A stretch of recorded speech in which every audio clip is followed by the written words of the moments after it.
दिया संगे भइल वायरल बिया पीके कमन जल भइल हटे इतना गल बिया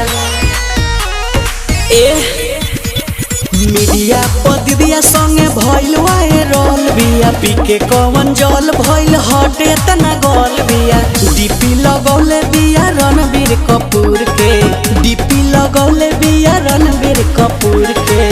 ई छौरी भइल मशहूर तनी होरी निहुर के अरे भइल मशहूर तनी होरी निहुर के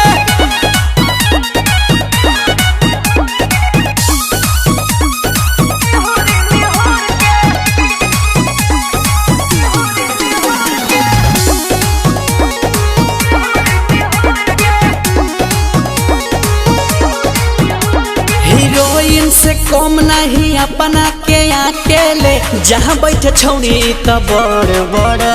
अकेले जाने कौन कर करत फाइनेंस बाटे रे दोनों अखिया में नीला नीला लेंस बाटे रे भइल ई सोना बिया सोना सोनापुर के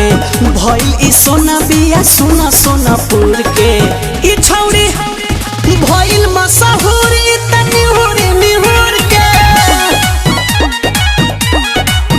आगे भइल मशहूर तनी होरी निहुर के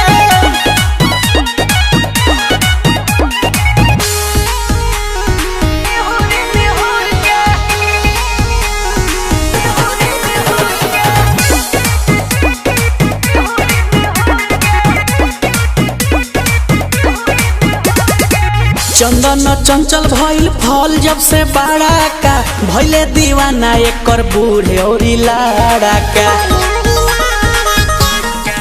किया रे देख के जवानी एकर गोरे गोरे अरे घरे ना जाला लोग भरे भरे चलतिया हिल सेंडिलवा के दूर के चलतिया हिल सेंडिलवा के दूर के ई छौरी भइल मशहूर तनी होरी निहुर के हाँ हाँ भइल